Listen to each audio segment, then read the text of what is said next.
Hi, folks. You know, I heard there's a what they call a millennial pause before recording video because we're used to technology that didn't pick up on the first couple seconds of tape. Tape. Listen to me. Yeah, I definitely am guilty of that. I'm a little out of it. I've had a few flare-ups with my back and neck issues. And I'm actually currently double vaccinated as of 2 days ago. Sometimes flu and COVID vaccines, can be... The fire drill is very accurate. But I'd rather have a fire drill than an actual, structure fire. So please, if you don't have a bad reaction to the vaccines, please get vaccinated, as your doctor prescribes. Because, quite frankly, if you don't have self-preservation, I can't help you. But it's kind of stupid. I don't remember anybody turning down the smallpox vaccinations. But, case in point, you don't have to, get, diseases. We have options for that. But also, it's not just about you, it's about other people. There are people that can't get vaccinated. We need to protect them. And the more people that are vaccinated, the less chance it has to friggin' mutate. And the last thing we need is a vaccine-resistant bug going around.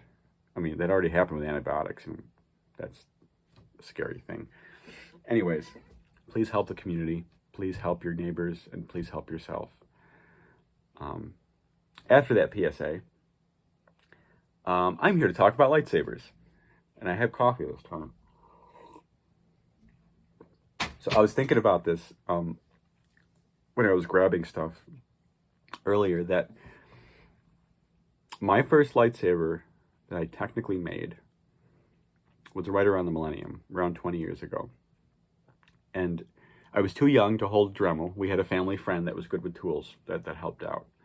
And we needed a Dremel because it wasn't just, sorry, I'm getting texts. Oh, meaningful text, that's nice. It wasn't just finding parts like I talk about today. If you go back, the internet was not really a popular thing. I mean, the YouTube existed maybe 2005? I don't know the date. But like the Maya He sing-along thing, and then the Winnebago man swearing, trying to film that commercial were some of the first videos on YouTube. So the internet was a weird place back then. And like nowadays, Star Wars prop making we use a lot of reference, a public reference, obviously, but it's model making, it's finding the right parts, and it's learning how they're made and put together, and then learning about the technology of the thing. Like I'm still looking for a carpet sweeper that has a switch on it that's all over Empire Strikes Back. And you know what? Now I know the different technologies of how you open a carpet sweeper in the 70s. Why do I need to know that? I don't know, but I do now. But back then, we just had like JPEGs, or we had a VHS tape you could pause. There were websites hosting things. Parts of Star Wars was amazing. They had literally pictures of props, of characters. Then they would list some of the parts that were already identified. So that was fun. I didn't start looking for camera parts. Like, here's the bottom of an extra long Graflex, a flash unit for a camera. I didn't start looking until a little bit later. But early on, I wanted to make a lightsaber, but I was young, and what do you have around you,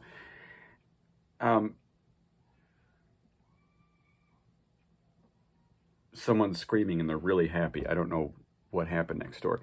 Anyways, yeah, we wanted to make lightsabers, but what could we do? And episode 1 was filmed, The Phantom Menace was filmed in 97, 98. And so that had just come out, and we were like, oh, I can't, I'm not looking for camera equipment yet, but can I make it just by making something? And nowadays we have the capability of modeling as a community and making the different parts and actually finding out how it was put together, even if it was not found parts. This was done by Anakin Starkiller, and Dewey on the RPF. And this isn't just a machined thing. These are separate parts that slide together with set screws and O-rings. The only found parts were the knobs, the things up here. Those are actual electronics and hydraulics and stuff. But the rest of this, it is custom machined, but it is all separate little parts, the way the original was done. But again, when you're like 10 years, well, what? I'm 33 now, I was 24, so I don't know. When I was like 9 or 10, right around the millennium, what are you going to do? You know, you're not going to get a machine shop to do stuff. You're not going to model anything. There was no 3D modeling back then. Public, like really, there was like there was CGI modeling on expensive computers, but you know, consumer grade for a kid, that was not a thing. So, can you make this? That was my first question. Well, technically, this is just aluminum tubing. And technically, if you cut windows and you put a black thing in there, you're getting pretty close. You put some ABS tubing or some automotive whatever inside of a metal tube. So there was a website called Lightsabers from the Big Yellow Box. It was a tripod website, and they had literal step-by-step instructions, like listed out how to scratch build your own lightsaber in the similar fashion. So this wasn't like getting wood or plastic and carving a model and painting it, which is cool. You know, there's a lot of talent that goes into that.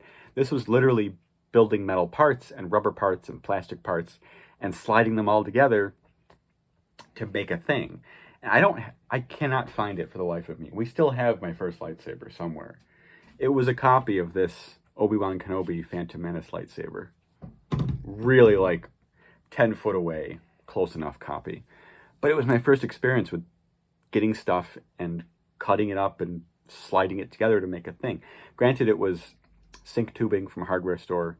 It was rubber and plastic. It was not, you know, super, super accurate, but it was really, really amazingly similar. We call it scratch making because it's kind of raw materials. Metal tubing, rubber, plastic, knobs, you know, as opposed to like, it's not like fully scratch building it from a piece of material, but it was that whole fitting parts together to make a thing. And so we made a thing, and I was like, whoa. And after that, I'm like, what, we can actually find some of the parts, like the camera equipment? And then I made my first Graflex saber, which was even more accurate. And I'm like, wow, this, you know, what's in this button here? Oh, it's a calculator part? I'm going to find that. But while I was going on that road, I had a friend who was starting machining classes. And he, of course, did the typical projects. I'm pretty sure he made like a 1, 2, 3 block, and he made some clamping stuff and threaded things.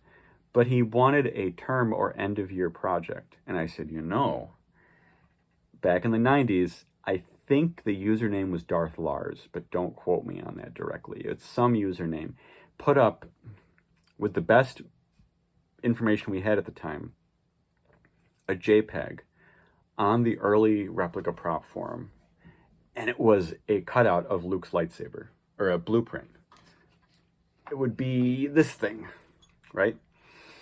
The thing, and then the little neck thing, and then the rings, and the cute, yeah. So it was one of those, and granted, that's Luke's. This is Obi-Wan's stunt saber that they used for Luke, and then made Luke's. So it's that general lightsaber shape, right? It mixed those two together, I think, because back then we didn't have as much information as we do now.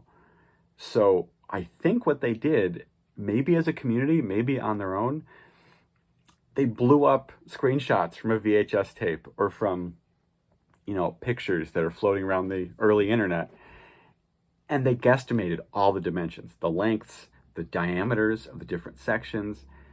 They did a pretty good job. It was not all to the T, and there were some parts that were just errors because they were bigger than the actual drawing. Some things didn't, like some holes didn't go in the right way or something like that. But it was a pretty close enough thing. And it was a blueprint with enough dimensions that I was like, you know, why don't you take this to your teacher and see if you could pull it off? And his teacher said, yeah, let's try this. They thought it was the coolest thing in the world, just like me. He finished. He pulled it off without a mill, too. In order to do the cubes and the pommel, you do have to lathe these. But then you have to go in sideways and blow out all the material between them with a mill. They did not have a mill, but they pulled it off with a drill press. Do not do that. They did it. They got away with it. Survivor's bias shouldn't be a thing in your repertoire. Just my public recommendation is don't do it. But they did it, and it worked for the most part. It wasn't like precise, like it was a rectangle for a trapezoid area, so it was a little weird. But again, it generally worked. So we all of a sudden didn't have a rubber and plastic thing. We didn't have a simple found part saber. We had a fully machined lightsaber. It was like couple pounds of metal machined into this cool thing you could actually hold and feel like Luke Skywalker or Obi-Wan from the old films. We're like, wow, that was so cool. It was a little off, but we didn't give a crap because, quite frankly, that was not a common thing to be able to. We felt so lucky that him and his teacher and maybe his classmates took the time to figure that out and to make it. And then he gave it to us. He said, you know what? Buy me a bottle of bourbon and it's yours. We did. And we were like, wow. We painted it to the best of our knowledge at the time, which was so wrong. We put holes in it. We put holes in it in places that were not the case. So we painted it. It was really cool. We kept it. And then we started making more and more accurate things. And we thought, we kind of forgot about it for a while. Coveted it. Always kept it beautiful. But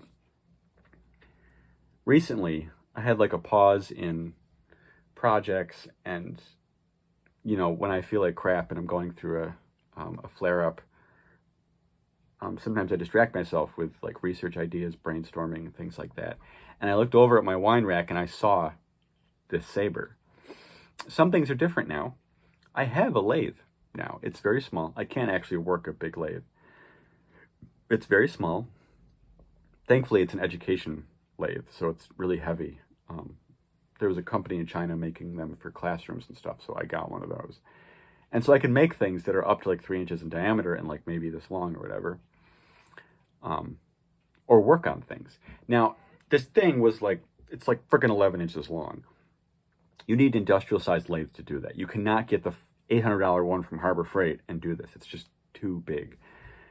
So I'm like, crap, like, can I make this better? I had this urge to make it better, but how was I going to do it and keep it round, Well, interestingly enough, both of these, this is like the prettiest one that they had. I know it looks like shit, but this was the most functional, maybe the first fancy version.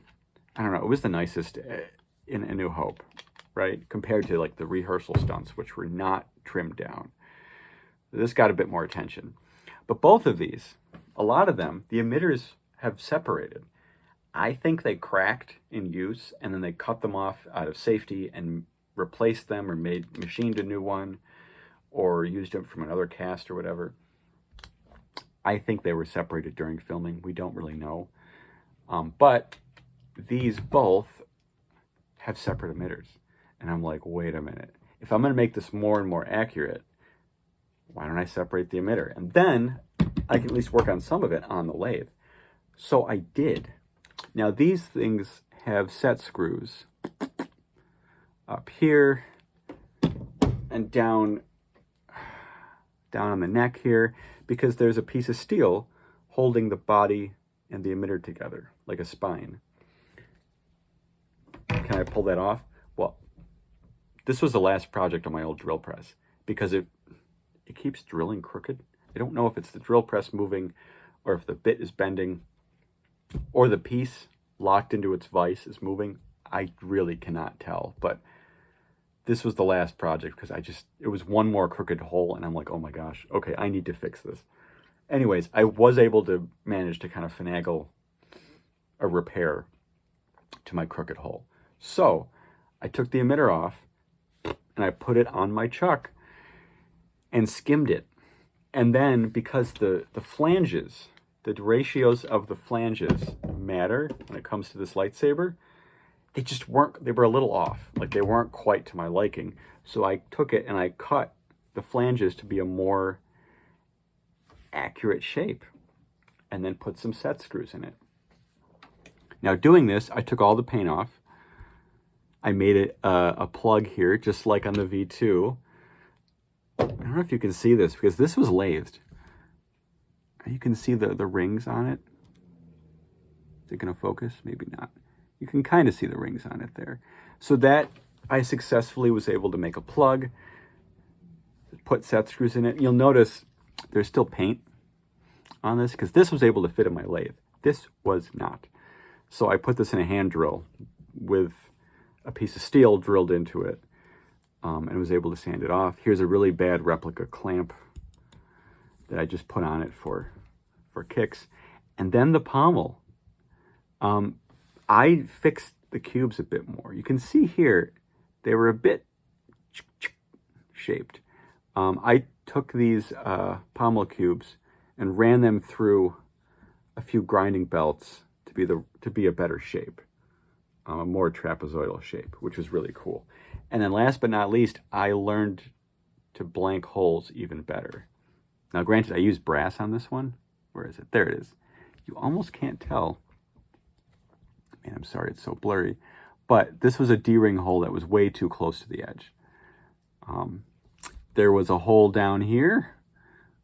Oh, God. It's cool that I can't find it right away. There it is. Now, my hacksaw cut a little bit too deep into that. So now we have like a literal proof that I blanked that. But I also blanked a hole in the emitter, and there's just a ding right there. However,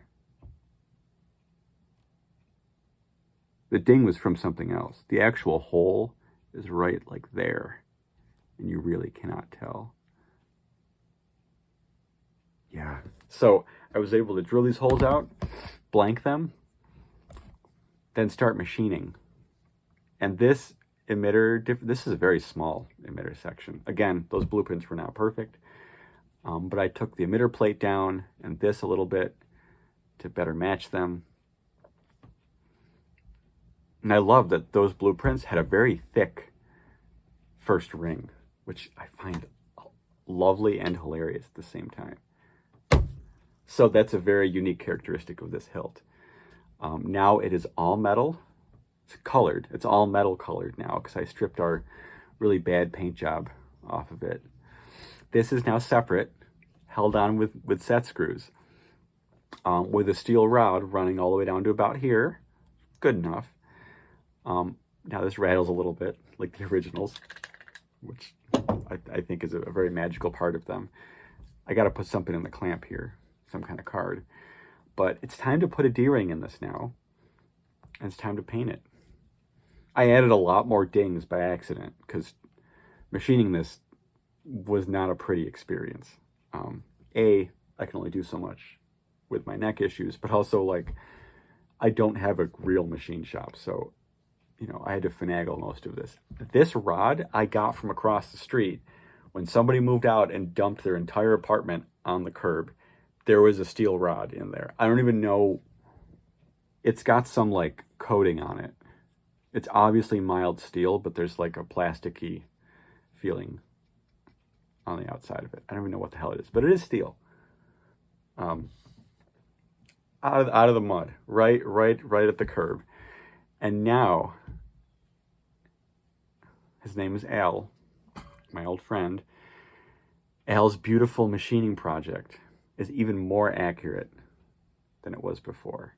This is amazing. If you stayed with me for this long, thank you for letting me babble. I just put a screw in the clamp.